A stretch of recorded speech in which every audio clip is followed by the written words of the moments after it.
රජයේ ප්‍රාග්ධනය. රජයේ ප්‍රාග්ධනය ගත්තොත් රටක තියෙන වාරි මාර්ග පද්ධතිය. ඉරිගේෂන් වාරි මාර්ග පද්ධතිය. right වාරි මාර්ග පද්ධතිය වැව්වමුණු වැලවේලි ඔය සියලුම දේවල්. right ඊට පස්සේ මහා මාර්ග පද්ධතිය. මහා මාර්ග පද්ධතිය. right ඊට පස්සේ විදුලි බල පද්ධතිය. විදුලි බල පද්ධතිය. right ඒවා රටක රජයේ ප්‍රාග්ධනය.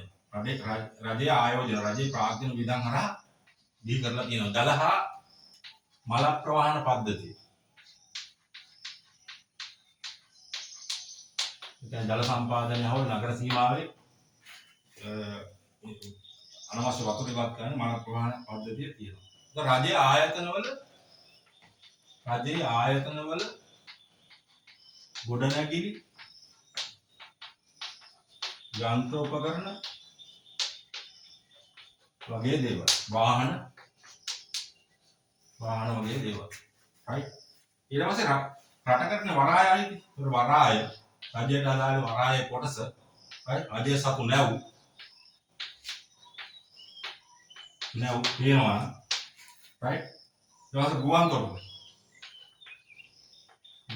කාග පුද්ගලික ගුවන්තොටුපළ වල මේක නෑ. ඉන්නේ ඔක්කොම ආණ්ඩුවට තමයි ඒක මේ රටේ මහ ජනතාව සතු දේවල්. රජයේ සතු එයාප්ලේන් මේ ඔක්කොම රජයේ ප්‍රාග්ධනය.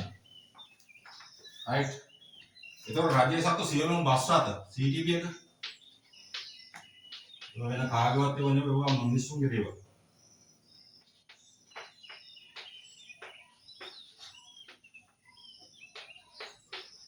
රජයේ සතු සියලුම බස් රථ right ආරක්ෂක අංශ සතු aircraft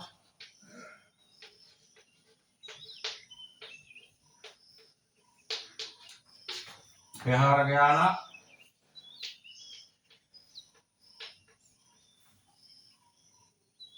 හෙලිකොප්ටර් නැව්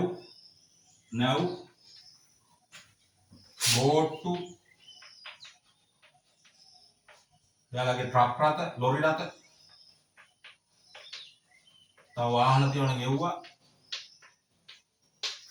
ආරක්ෂක අංශ right ඊට පස්සේ ගිනි අලු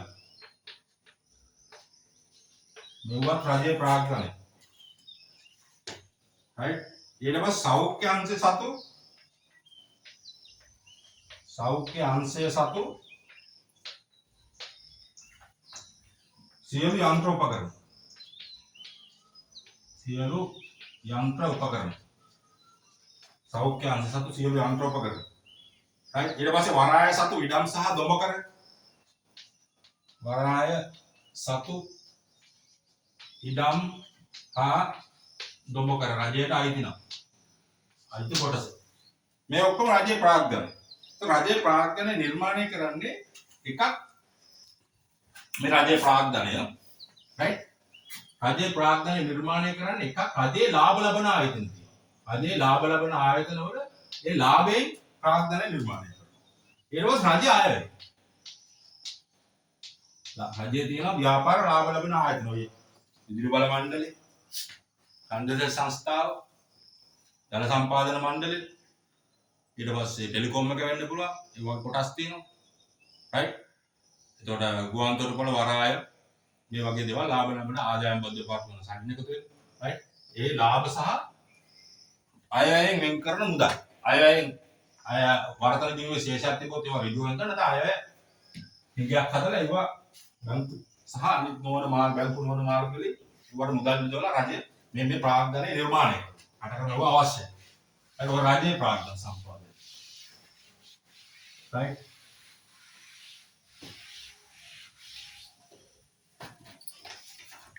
ඊට පස්සේ තියෙනවා පෞද්ගලික ප්‍රාග්ධන සම්පාදනය. right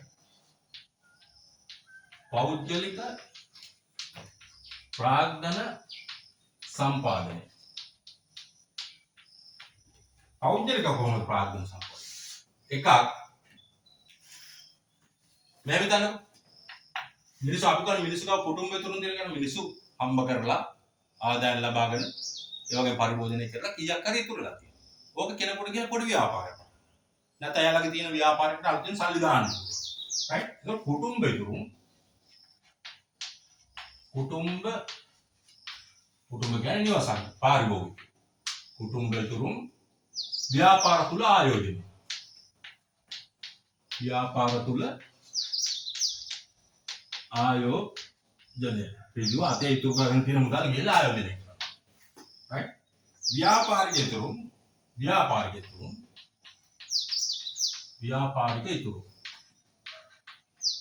ව්‍යාපාරික ඉතුරු නැත්නම් ව්‍යාපාර වල නොබෙදූ ලාභ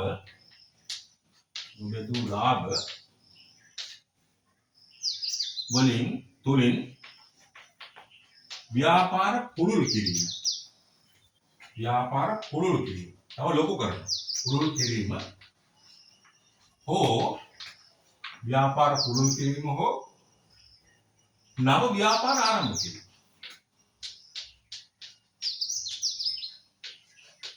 ආරම්භ කිරීම. ඒ කියන්නේ තියෙන ව්‍යාපාරයේ අවශ්‍ය අලවිය සහ ඒක බිස්නස් එක වැඩි නම් ඒ ව්‍යාපාරය පුළුල් කරන්න පුළුවන්. ව්‍යාපාරය තුරුම් නැත්නම් ඒ සමූහයට ව්‍යාපාර සමූහයට තව ව්‍යාපාරයක් එකතු කරන්න පුළුවන්. දෙක.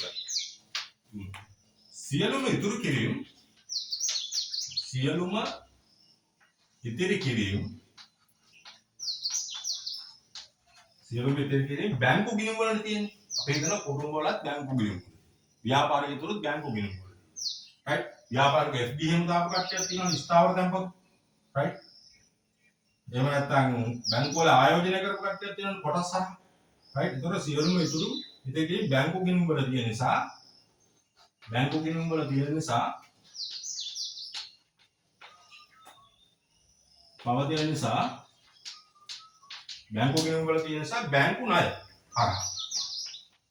බැංකු ණය හරහා පුළුවන් ප්‍රාග්ධනය සම්පාදනය. පෞද්ගලික අංශයට. බැංකු ණය හරහා පෞද්ගලික අංශයට ප්‍රාග්ධනය සම්පාදනය කරන්න පුළුවන්. right? ඊට පස්සේ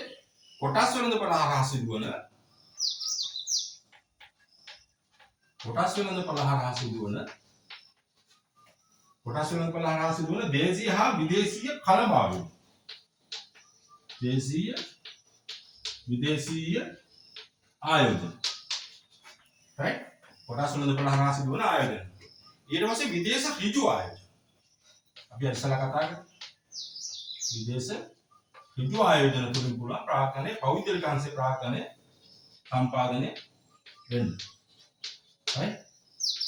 විදේශ ඍජු ආයෝජන.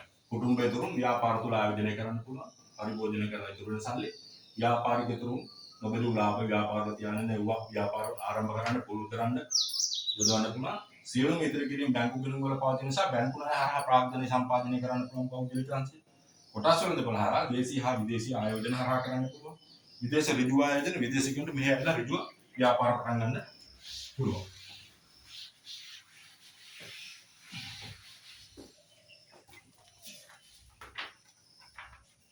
ඊට පස්සේ තියෙන ප්‍රාග්ධනයේ විවිධ ස්වරූප මේක මම ඉක්මනට කියාගෙන යනවා.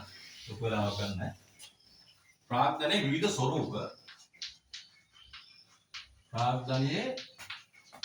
විවිධ ස්වරූප ඒ මොකද්ද මේ? right. එක ස්ථාවර ප්‍රාග්ධනය. ස්ථාවර ප්‍රාග්ධනය කියන්නේ මොකක්ද? නිෂ්පාදන ක්‍රියාවලියට යොදා ගන්න අවුරුද්දකට වඩා වැඩි කාලයක් පවතින ගොඩනැගිලි, යන්ත්‍ර උපකරණ, වාහන, කර්මාන්තශාලා, පරිගණක මේ වගේ ස්ථාවර ප්‍රාග්ධන. right? දෙක සංසරණ ප්‍රාග්ධන. සංසරණ ප්‍රාග්ධනය කියන්නේ මොකද්ද? අමුද්‍රව්‍ය තොග තියෙන්න පුළුවන්. right? නිතර සංසාරණය. නිෂ්පාදන ක්‍රියාවලිය තුන නිතර ගැවසෙනවා. අමුද්‍රව්‍ය තොග තියෙන්න පුළුවන්, අර්ධ නිවිද ද්‍රව්‍ය තියෙන්න පුළුවන්. ඊට පස්සේ වෙළඳපොළට ගිහිල්ලා නැති තාමත් විකිනිලා නැති නිවි බහන්න තියෙන්න පුළුවන්. ඕක සංසරණ ප්‍රාග්ධනය. වෙළඳපොළ තුල සංසරණය කරනවා. right? ඊට පස්සේ මේ සංසරණ ප්‍රාග්ධනය කියනකොට තව එකක් තියෙනවා ඔය ගිනුම් කරන සංකල්පයක් මේ කාරක ප්‍රාග්ධනය කියලා. ඒ කාරක ප්‍රාග්ධනය කියලා අදහස් කරන්නේ නැහැ මේක. මොකද මේ සංසරණ ප්‍රාග්ධනය කියලා අපි අමුතුවෙන් බහන්න තව විතරයි ගන්න. කාරක ප්‍රාග්ධනය කියලා අපි අදහස් කරන්නේ ඔය ශේෂපත්වයේ තුල ජංගම වත්තම් වලින් ජංගම වගකීම් ප්‍රමාණය අඩු කරාම තමයි කාරක ප්‍රාග්ධනය කියන එක නිර්මාණය. ඒක නෙවෙයි. ආර්ථික සංසරණ ප්‍රාග්ධනය කියන්නේ ගිනුම් කරන්නේ තියෙන කාරක ප්‍රාග්ධනය නෙවෙයි. right? ඊට පස්සේ ආර්ථික පොදු කාර්ය ප්‍රාග්ධනය. ආර්ථික පොදු කාර්ය ප්‍රාග්ධනය.